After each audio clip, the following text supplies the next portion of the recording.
in their 40s and 50s, especially 30s, 40s, 50s, which is you have a higher resting metabolic rate with more muscle. The more muscle you have, the higher your resting metabolic rate. Now, what does that mean? Your resting metabolic rate is the amount of calories your body burns when at rest.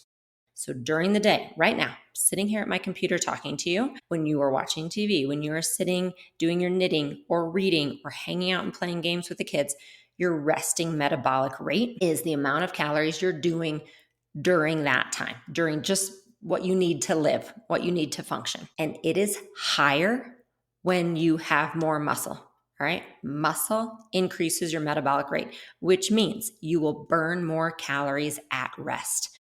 This is important for many reasons. I'm Jessica Valant. I'm a physical therapist, women's health expert, and Pilates teacher, and my goal is to help all women feel strong, safe, and secure in their bodies. In this podcast, I'll share expert advice, facts, amazing guests, stories, compassion, and hope to help you meet your body in all seasons of life. Hi, and welcome back to Meet Your Body. I am so excited and happy to have you here today. We are talking about the hidden benefits of lifting weights and building muscle. And we're talking about this because on September 1st, if you're listening to this in real time, September 1st, 2025, I am starting my 4-week muscle strength program in my unlimited community. We are focusing on everything you need to build muscle strength long term, no matter what season of life you're in. So home workouts, daily workouts, beginner options, advanced options, the equipment you need. We're going to have sessions with a registered dietitian on how to fuel your muscles for building muscle strength. We're going to talk about modifications and injuries and everything you need. So the link to sign up for that is below. And if you're not listening in real time, no worries. You could always hop into Unlimited. We offer workouts, again, daily, and we always have dumbbell and weightlifting workouts there. So come check that out. The link is below. So with all of that in mind and really thinking a lot about muscle strength lately, I wanted to talk about the hidden benefits of muscle strength because we talk so much about building muscle and muscle mass, as we should. That is what we're doing when we are lifting weights, when we are really focused on progressive overload, on the things we need to build muscle mass. So it's not just lifting weights, it's all like, how do we program that? How do we incorporate all the nuance around it? We know we do it to build muscle mass. We generally know also as we age as women, we tend to lose muscle mass. So it's even more important to build muscle mass. We know that for strength. And then generally, I think most of us know that it's really important that it's the number one way to prevent bone loss and to prevent osteoporosis is lifting weights and building muscle strength through lifting weights. So those are the things we talk about the most. But there are some really, really cool and important other benefits of having muscle strength, building muscle mass, and lifting weights. And those are the things I wanted to talk about today. So consider this kind of a movement snack. This is going to be a short podcast listing the benefits, but I want you to have it because I think it's really helpful to keep it in mind as you're searching for motivation for building that muscle strength. Because I know personally, at least years ago, especially in my early 20s, my motivation was just burning calories. I mean, truly, that's what I said. I'm like, I just work out so that I can eat what I want. And that was fine at the time. I can't say it motivated me all that much, but it was my reason.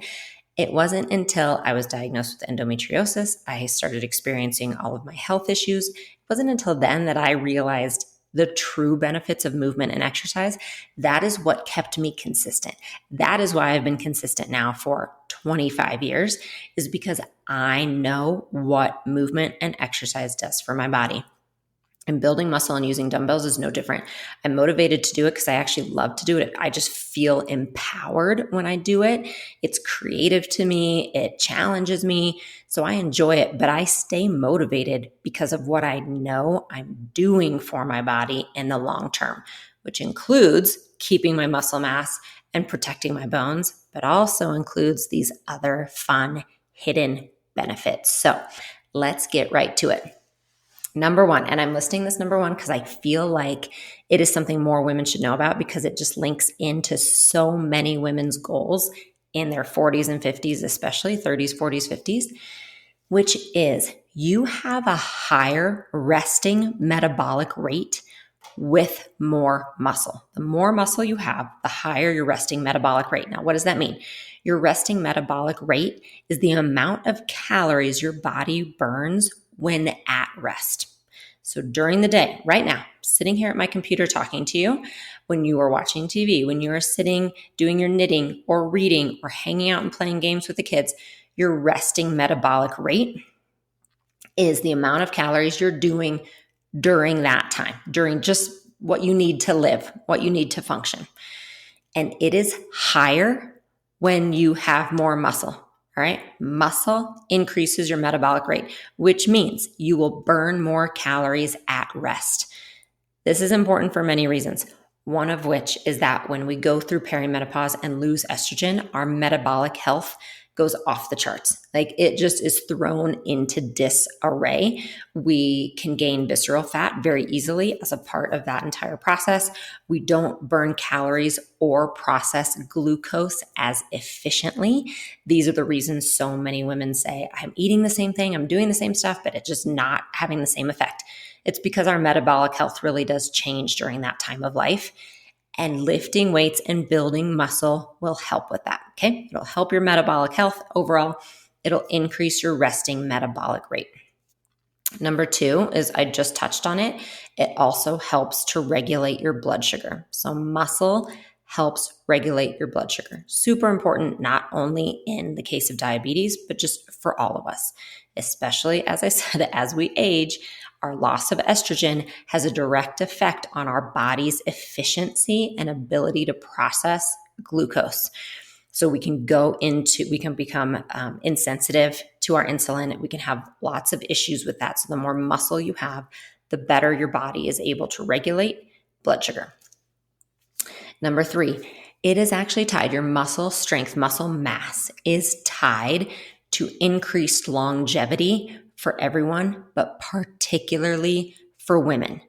So there was a study, and it was based on the habits of about 400,000 adults in the US. And researchers found that people who did strength training 2 to 3 times a week had a 20% reduced risk of premature death from all things, from everything. So it truly does lead to increased longevity. And I think there are many factors with that. From a physical therapist standpoint, I will just tell you it will help prevent falls. Falls are one of the leading causes of putting people into nursing homes and into skilled nursing facilities when they're older. And we know that there is a slippery slope at that point into becoming not being able to function, not being able to move, becoming immobile, and leading to pneumonia and things like that. So the more you can stay strong, stay on your feet, stay balanced, stay independent, the longer your lifespan. Number 4, you will have a reduced risk of Alzheimer's disease. Reduced risk of Alzheimer's disease with increased muscle mass and increased muscle strength. They are still looking into the exact reason for that and the correlation, but it's really important to note, and we talk about it all the time. I mean, we don't necessarily know the exact mechanism, but we do know that they are tied together. The more you exercise, the more you move. And now we know also the more muscle mass and muscle strength you have, the less risk of Alzheimer's disease that you will have. Number 5, it helps to reduce anxiety and it helps to improve your mood. This too, and again, I talk a lot, I know, about estrogen in our life. I think it's because I am at that age group. I'm 47. I'm in the midst of it. I can feel it, but also it is across the board finally being talked about. Women, especially late 30s through 40s through 50s, increased anxiety, depression, brain fog because of our loss of estrogen. And so many women go to their doctors for help for these symptoms and they're put on medication. Again, if you need it, absolutely, many of us do. But many times for that age group, the medication isn't necessarily going to help simply because the symptoms are there because of the loss of estrogen. So anything that you can do, I mean, we are talking, yes, therapy, yes, possibly medication, getting into the sunshine, working on your nervous system, and also exercise and building muscle. The more you can add all of those ancillary pieces, the better off you will be for your mental health, including your anxiety and your depression, brain fog, whatever it might be for you, however it might manifest. So that's an important benefit. Next, improved function in life. Again, as a physical therapist, this is one I'm going to shout from the mountaintops forever. We talk all the time about function. It is great to have muscles for aesthetics, and I know many of us want that, and it's a piece of it that we are not going to ignore, that we're going to validate. That it is a very great goal to have an aesthetic look if that is important to you. For me, I have found that comes and goes, and it might wax and wane a little bit on how consistent I can be if that is my only goal, because there are things I can't control about that. There are things I cannot control about my appearance. I couldn't control having a mastectomy. I mean, I have major scars and a different body than I did.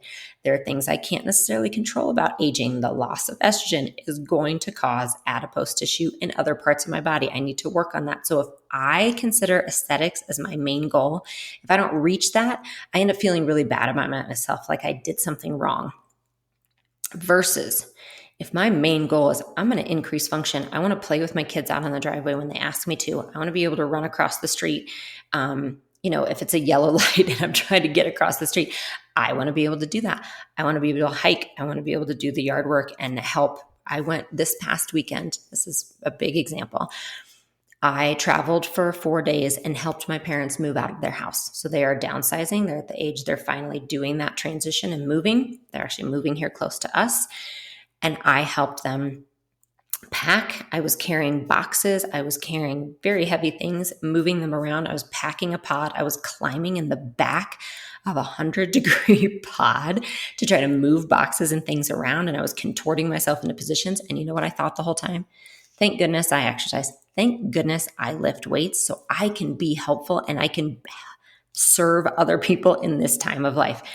That was a huge one for me. So whatever it is for you, you can think of that goal. Many times for me, it's goals I have, but it's also just being in a situation and realizing, oh my gosh, thank goodness I lift weights so that I can do this. So it really, really, really works towards our function, allowing us to do all those things in life we want to do and have fun doing and want to maintain, but also the things that might come up out of nowhere that we think, you know what, thank goodness I can climb in the back of this pod in 100-degree heat and hold these boxes up while someone gets me a roll of tape, which is exactly what I was doing. Next is better balance. And I mentioned this, I talked about the falls, so I won't harp on this, but balance is huge. And this is another one I thought a lot about this weekend.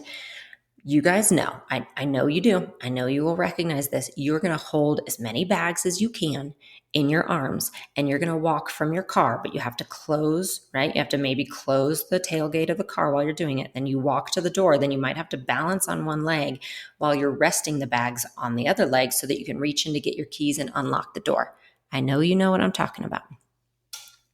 So it really will help with that balance. Like that's what I was thinking of when I was like, thank goodness I lift weights, like lift the single dumbbell and do the workouts in unlimited that I have everyone do, because I am able to balance better, not only to prevent falls, but again, to do the real life activities that I want to and need to be able to do. And then this is going to be the last hidden benefit.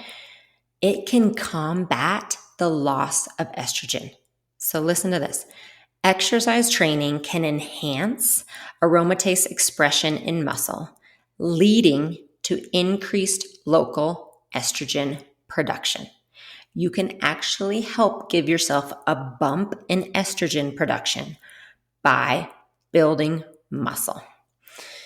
That is important too. And I know some of you might be later in life listening to this, earlier in life listening to this. If you are a woman, this is important. It is going to come into play at some point. And if you are earlier in life listening to this, the sooner you start, the better. You will help prevent osteoporosis, help with your estrogen, help with your balance. You will help everything by starting earlier. But also, if you didn't start earlier, that's okay. You start now wherever you are, but having more muscle can actually lead to increased local estrogen production. I'm going to do whatever I can right now as my estrogen is lowering. I want to help support the estrogen I have left. I want to support my body systems that are changing slightly because of the lack of estrogen. And if there is a way that I can actually keep some estrogen levels there, by all means, I'm going to do it. So if lifting weights and building muscle strength can help me do it, great. It's just one more added hidden benefit of lifting weights. And I said that was the last one, but really, I want to talk about one more because it is what personally might mean the most to me. That is almost the hardest to put into words, which is the empowerment that comes when you start to lift weights and you see your own strength, whether you see it right away and it surprises you, or you see it improving over time, or you just suddenly can go out and do an activity you hadn't been able to do for 20 years. There's nothing to compare with that type of empowerment. And I find it then permeates out into everything else we do. That is a big reason why I work so hard with my clients to get them to start lifting weights. It's because I know deep down, and I can't make you do it, but I could recommend it as much as I can. I know the feeling that will come when you start to embody that strength. And it might take a while. At first, you might feel weak. That's okay. We have to get through that part. There's nothing wrong with it. Absolutely nothing wrong with that. We all start somewhere. But truly, I have seen in Unlimited, especially, you guys share so many amazing stories with me of, like, I had a woman talk about having to clean out her camper with her husband. And typically she's not able to lift this one specific thing. Like each season when they clean it out, she didn't even think about it. She lifted it, did it. And her husband was like, "Oh, you didn't need my help?" And she said, "No, actually, I didn't need your help." And then I talked to some of you who are caretakers for loved ones or for partners, and you are able to protect your body better in that caretaking role because you are stronger. I talked to someone who was learning how to stand up paddleboard in her 50s. And she was realizing how hard it was to get up on the paddleboard from the water. And she said, "Okay, what are the workouts to help me do that? I want to specifically work on that." There's always a workout for it. We can build strength and we can improve function, which then can increase our quality of life. So that is my very long advertisement for lifting weights. All right. And I have so many other resources. If you're asking, how do I start? I'm new. How do I exercise if I have a prolapse? How many times a week do I do it? What's progressive overload? I have podcasts and resources for that. So I will have those links below. And then again, the best thing you can do, at least if you're listening to this in real time and you're ready to learn more and get started, join that 4-week muscle strength program I have in Unlimited starting September 1st, 2025. I'll have the link to sign up for that as well below. All right, here is to more muscle strength. I'll talk to you soon. Thanks so much for listening today. I would love it if you could take a moment to subscribe, rate, and review this podcast. It means a lot to us and it helps our content get out to more women who need it. You can find more of my resources at my website, jessicavalant.com, or find me on YouTube at Jessica Valant and Instagram at Jessica S. Valant.